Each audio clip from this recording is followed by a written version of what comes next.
I thought this was a great video from Melania Trump. She hasn't done all that much on social media that I've seen. How are you tonight, John? I'm doing great. Yeah, I was kind of inspired by her stepping out, getting in front of the camera, and saying what not a lot of people have had the courage to say. And I don't know. Do you want to play it so everybody knows what we're talking about? There might be people watching go, what are these guys talking about? And have no idea the frame of reference for this show. So maybe you can cue up Melania and we'll listen to what she had to say. I think she posted it on Twitter, and I'm sure she posted it on Truth Social. It's good that Trump is back on Twitter. People can follow us on Twitter. It's, well, X. So yeah, Melania Trump had this really good video. She's very photogenic, obviously, professional supermodel and all that. I think Barron Trump is probably more like her. He's sort of soft-spoken, right? Let's hear what she has to say. The attempt to end my husband's life was a horrible, distressing experience. Now, the silence around it feels heavy. I can't help but wonder, why didn't law enforcement officials arrest the shooter before the speech? There is definitely more to this story, and we need to uncover the truth. Pretty dramatic, right? I like the music. There's more to the story. We need to uncover the truth. And she said that the silence is deafening. I mean, I'm paraphrasing, but nobody's talking about this. It's out of the media.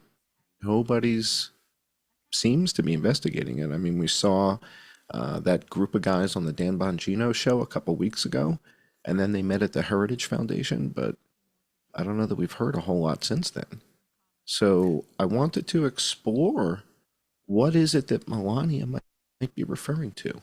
What evidence is there to support what it is that she's suggesting? You know, is this more complicated than a 20-year-old kid on the roof tried to kill the former president? Is there more to the story than that?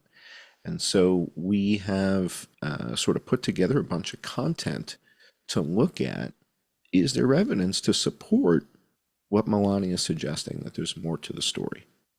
And if so, why does nobody want to seem to investigate it other than you and me? You know, and a guy who's real good at fixing showers, right? I mean, it's like you know, there's three of us on the planet who are looking into this, and one of the guys is a plumber. So I think it's important that we take a closer look at this evidence and see if we can sort of make the case to support Melania. You know, I'm a big fan of Melania's. I'm a big fan of Ivanka's, and if we can help support her learning more, and the people around her that are supporting her learning more, I think that's a good thing to do. So Yeah. that's what tonight's show is about. Is there something to support what Melania is talking about here? So And you know, I John, sent for you a me, bunch of content. oh, Yeah, go ahead. well, I share your feelings and I support the president and the former president and the first lady. But really, for me, I'm feeling like, you know, we're living in a world right now where you go to court and they lie, they deny your rights, you try to report a crime to the cops, and they ticket you and threaten you and throttle you and push you down the stairs, and it's got to fucking stop. So they thought they could kill Trump. Yeah. I want these people to go to jail, John. I hope Melania Trump is watching Crowdsource the Truth and your channel, and I'm happy to share any information that we develop, but this is such a serious thing. I don't know if we've ever had anything like this before. Even the JFK assassination, when JFK was killed, nobody had the ability to do the types of things that we can do today in terms of sharing this information, crowdsourcing, and gathering information from around the country. So it really, there's a change happening now. Quite frankly, I think the tipping point was the Vegas shooting, because we had so much footage from so many eyewitnesses, and then we were able to synchronize it with the body cam footage. And, you know, that was sort of the beginning of this whole, you know, megasync, gigasync concept. Was we had all the handheld stuff from people running around, And then we got body cam footage like 6 months later or something like that. And we had to resynchronize everything based on the body cams and the audio and the, lining up the shots and all that kind of stuff. So this isn't our first rodeo. And yet I kind of feel like that was a tipping point in the whole realm of crowdsourcing, in that there were hundreds, if not thousands of people trying to pull evidence together, sharing evidence on YouTube. But right? wait, yeah, that's it right there. You just hit it right there. Because on 9/11, nobody had cell phones with video cameras in them. That was sort of like the first mass hysteria, casualty kind of event where everybody not only had a cell phone, they're at a concert. So the cell phone is already out recording for lots of people. And there was just so much evidence there. It really was game changing. It was a real shift. And the fact that people were posting it onto YouTube and posting it on Facebook and posting it on Twitter and sharing this content for everybody else to look at. And one of the things that was sort of interesting was people were filming things, had no idea if they filmed anything important, but they posted it. And then other people would look at it and go, hey, wait a second, go to 1 minute and 12 seconds and look at what you see. And it's like, whoa. So people were filming meaningful content that they didn't know. Same thing happened at this Trump assassination attempt. There were people in the audience filming that had no idea that what they captured was pivotal, right? They have no idea. They're just holding their cameras up, like Mia Copps holds her camera up. Great footage, sharp footage, holds her camera pretty steady, right? And gets meaningful content, right? She's got these, the snipers on the roof moving, right? And it's pretty sharp. So we've got different people capturing different aspects of the crime, so to speak. And at the time, they don't realize they're capturing really meaningful stuff. And then when they post it, hundreds or thousands of us get to analyze it. This is game changing. This is why the intelligence community tried to put you out of business before the Vegas shooting. Before the and as right for 7 years. So before the Vegas shooting, they had already infiltrated your home with George and attempted to put you out of business. They attempted to put you in jail. They tried to Ross Ulbricht. That was the first thing. Yeah. Yeah. So they tried to Ross Ulbricht you. That was the play. Was let's get all these guys locked up. Let's lock up Snowden, lock up Assange, lock up Ross Ulbricht, lock up Jason Goodman. I think Tim Pool got swatted. Tim Pool, all these guys. Well, and they got Tim Pool now with that tenant media thing. One thing I just want to say about what you were bringing up about all this footage, John, if people do have footage, I've added a new capability to crowdsourcethetruth.org. When you go there now, if you'd like to upload a high-resolution photo from your phone or video, the first thing you'll see is this file upload portal. You don't need to sign up. It doesn't cost anything. Just click on upload a file, and it was broken yesterday, but I fixed it now. And you can upload files up to 1 gigabyte, as many as 10 1 gigabyte files. If you have something larger than 1 gigabyte, just send me an email on truth@crowdsourcethetruth.org, and we can make arrangements to get the larger file. But this is working now, so if people want to share any evidence, any files, John and I will be able to look at them, and this can be the stuff that comes right off the phone. And this is big. So for folks that have been sharing video clips with me in DM and Twitter and stuff like that, it's, we then have to try and download them. This is great. If you guys can just send the content right here, then we've got a repository, right? So we've got one place to go with all the content coming from eyewitnesses, and that's really meaningful. So if you guys have stuff that you want us to see, this is the place to post it. So this is a big deal. Thank you for setting that up, Jason. Yeah, no problem. That's huge. It's tricky. I'm not that good at making websites. Yeah, no. This is a pain in the neck, even with Wix or Square or whatever that stuff is. This is GoDaddy. There you go. All right, why don't we take a look at some of the stuff I prepared for the YouTube audience, and then when we get over to the patron-only portion of the show, we're going to be watching some interesting video clips.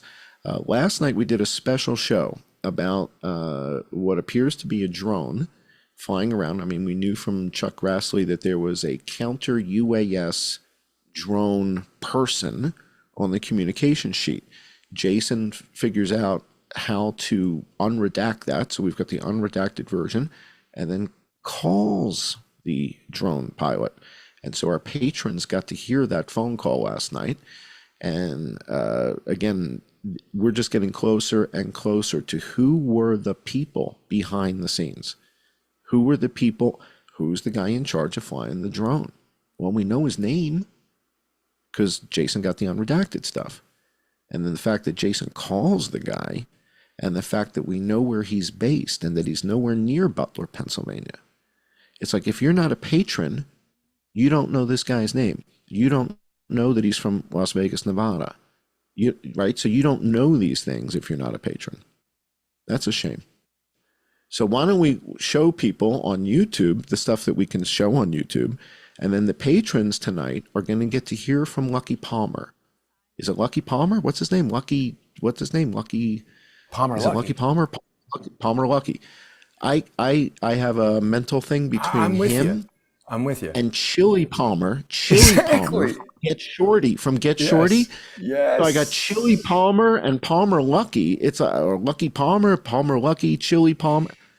But it's his sister that caused me to remember it, because Matt Gaetz is married to Ginger Lucky. He's Lucky Palmer's Palmer Lucky's brother-in-law. Brother-in-law. Kind of crazy, so right? Matt Gaetz's brother.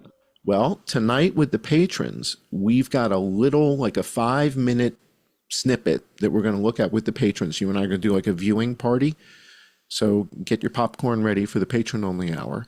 We got a 5-minute thing from the Wall Street Journal talking about, is his company, Anduril, literally the game changer in aerospace and defense right now.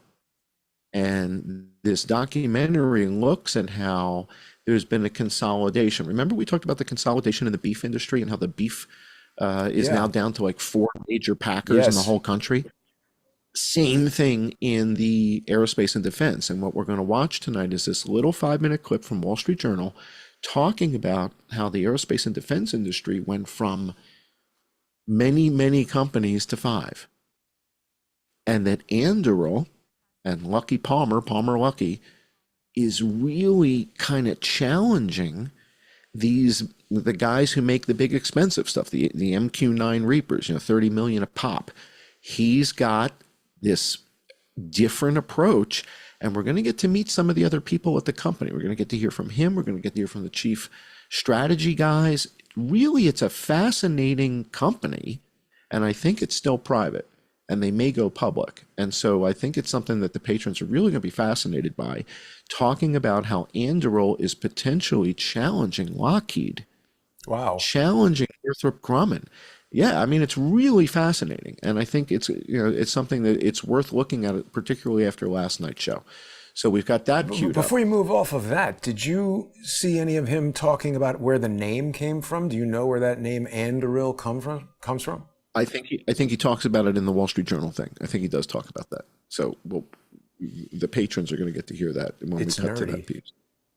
Yeah, well, he's an interesting guy. Again, he is. He's the guy who made the Oculus 3D goggles that Facebook, Mark Zuckerberg, bought his company, this Lucky Palmer's company with the cockamamie goggles, bought for $2 billion. So Palmer Lucky goes from nerdy geek guy to billionaire in a fairly short period of time. He refused the first offer of $1 billion. He said, nah. I think it was 1 or 1.2, and he said, get out of here. We're bigger than that. They gave him $2 billion, and then they fired him like 6 or 9 months after the merger. They got rid of him, and they said, get out of here. We don't want you here anymore. So and that's when he started Anduril. And this is a very interesting play. I think the patrons are going to enjoy this tonight. Why don't we look at what we've got in this folder I sent you? Let's go to the images, and we'll just go through them one at a time. So this is sort of the working infographic that sort of supports what Melania is talking about. When we started looking at all this stuff, in the first week, I published something that says, it looks like we've got a second shooter. And it was based on video evidence of what looked like kinetic stuff happening down the back row of the bleachers, meaning people were flinching, stuff was moving, people were falling, smoke was puffing, All kinds of things were happening. And at the same time, the snipers up on the rooftop were flinching and jumping backwards. And it was all at the first shot. And it's like, ding, ding, ding, ding, ding, ding, ding. It's like a breadcrumb trail. It's like, wait a second. 2 points make a line. We had like 5 or 6 points in a line. Bing, bing, bing, bing, bing, bing, bing. It's like, well, that's definitely a line. If I only need 2 points and I've got 6 of them. Oh, wait a minute. I just thought of something, John, because I'm just looking at this diagram and it just remains so strong in terms of its evidentiary value.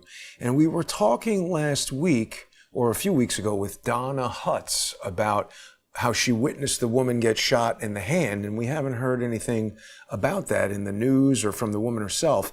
But I just realized the reason why we haven't heard anything about them, because if they admit that they were injured, it's going to start people looking at the fact that everybody standing in a line here was injured. So they're just hiding it to hide the fact that the shots came from the direction that you've diagrammed right here.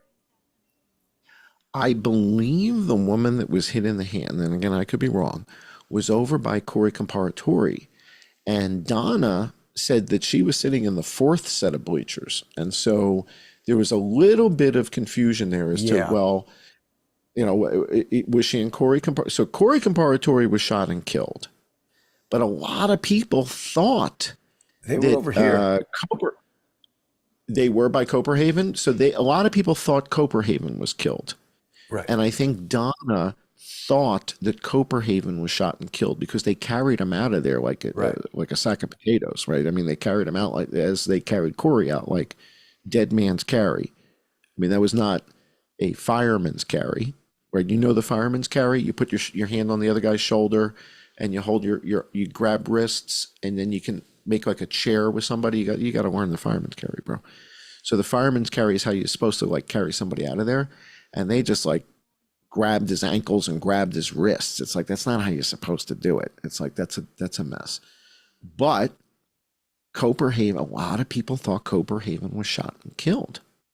In fact, there was a guy like in Germany or something that was doing some analysis, not Hendrik, another guy in Germany, doing some 3D analysis stuff in Blender or SketchUp. He thought the guy in white was shot. He was doing angles on the guy in white. Yeah, that's another kind of carry. The fireman, there's like a two-man fireman carry. And they make like a chair. You put one hand on the other guy's shoulder and then you cross hands underneath. So there you go. That's it. Show that. Everybody knows how to do that. Make sure you show that. This is how you're supposed to do it. You don't have one guy grab the ankles and the other guy grab the wrists, and that's not how you do it. Well, that's football. That's how you get the guy off the field of football. I think we're getting into Kama Sutra here. We're off the beaten path. Almost, but that's okay. We do show on that.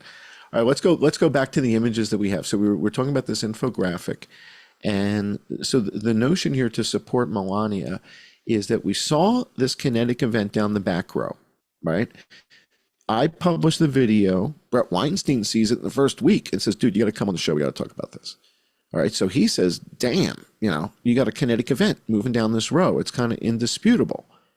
And the snipers are jumping backwards. And if you remember, I think the first show we did, I kind of put my neck out there and I said, I think these guys are taking fire.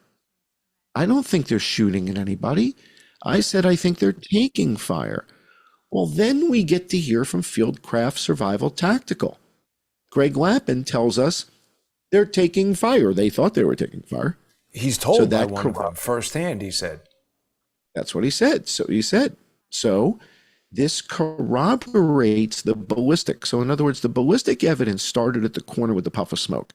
Then we notice the guy in white falls down. Then we notice the lady, something happens with her arm. Then we notice that Copenhagen flinches as well. We thought he got hit, but it was him flinching. So we see all these people responding to this whole big flinch. And then I'm like, well, where the hell could that have come from? The white tent? Let's go back to that infographic. So where could that shot have come from that goes all the way down the aisle? So when I start looking, I realize, oh, it comes right past those snipers on the rooftop.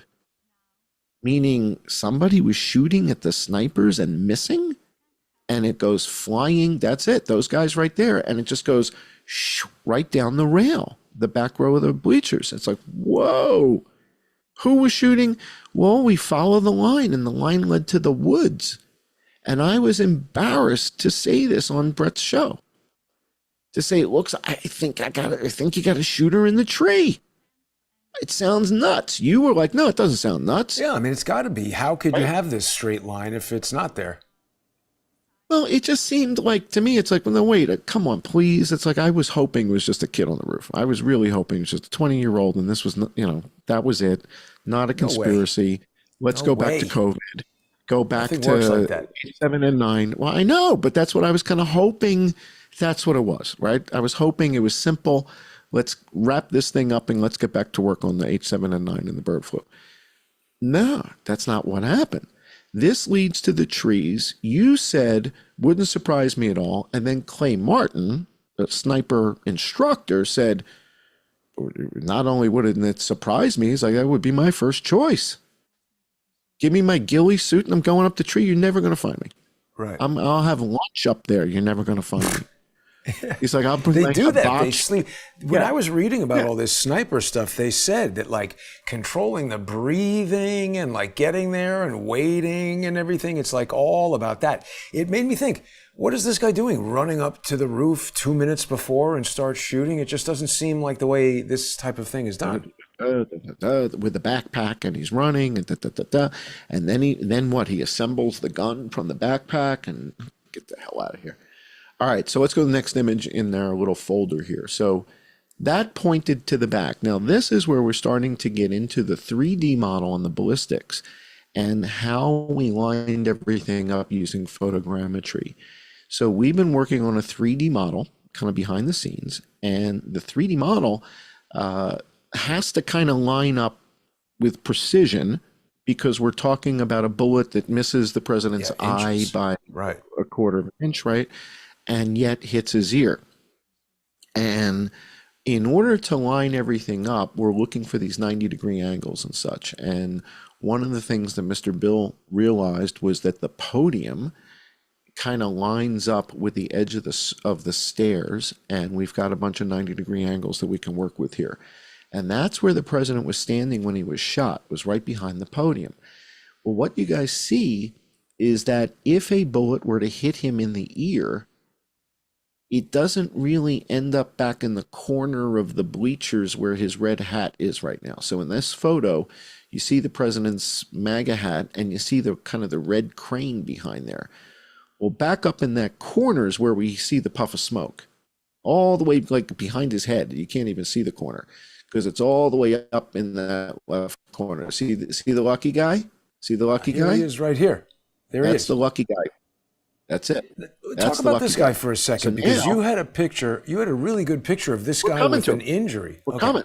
Yeah, well, we're going to come to that. So that's where the lucky guy is. Now, if the president, now zoom back out, if the president is standing at the podium and the bullet hits his ear, how does it then curve to the left and hit the railing? Unless it bounced off his skull, and that would have cracked his skull. So, the fact that it just hit the soft tissue. And we know that Doug Mills' photo is the round that hit his ear.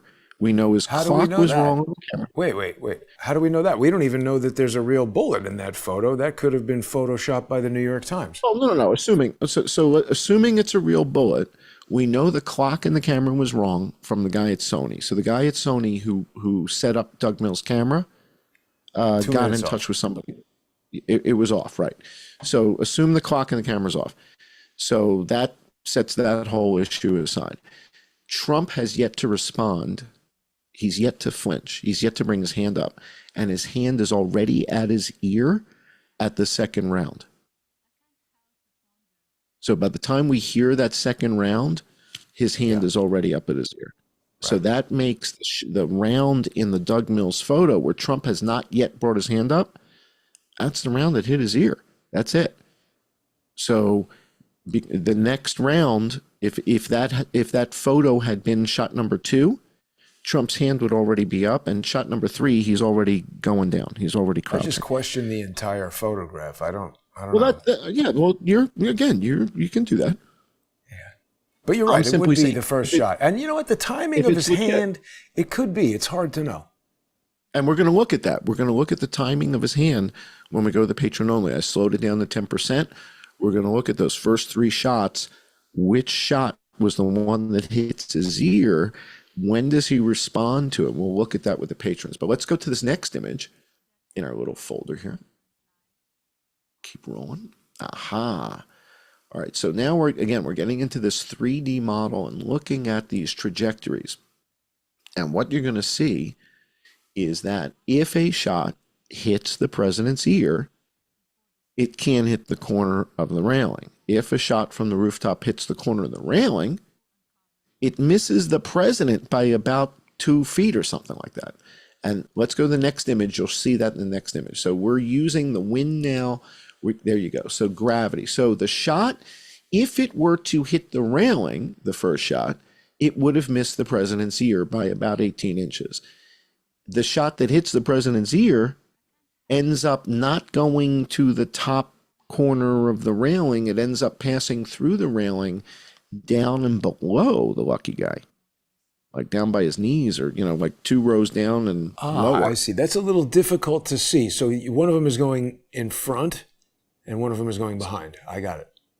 Right. So the green line would be if the shot from the rooftop hit the railing. That's the one that we see the puff of smoke. The green line doesn't hit the president's ear. The pink line is the one that does hit the president's ear. That's the Doug Mills photo, but that doesn't go to the top of the railing. That's the good. ballistic. That's right, a good so simulation right there. I like that. All right. So one of them would be, and now the green one, if you saw the green line. Oh, wait a minute, John. The We're lucky way guy over is time sitting here. there. I wasn't Oh my looking at God. the clock. Right. See, I was so engrossed in the information, I forgot to remind everyone that we've got to go over to the sponsor exclusive segment. If you're not already a sponsor, please check out subscribestar.com/I am John Cullen or patreon.com/I am John Cullen. Sponsor John on those channels. You can also sponsor Crowdsource the Truth by going to odyssey.com/@crowdsourcethetruth. crowdsourcethetruth.substack.com or subscribestar.com or patreon.com/crowdsourcethetruth. Thanks to everybody who sponsors the show. We would not be here if it wasn't for you guys. So if you're enjoying this information and you want us to keep working at it, please become a sponsor. We will be back in less than 5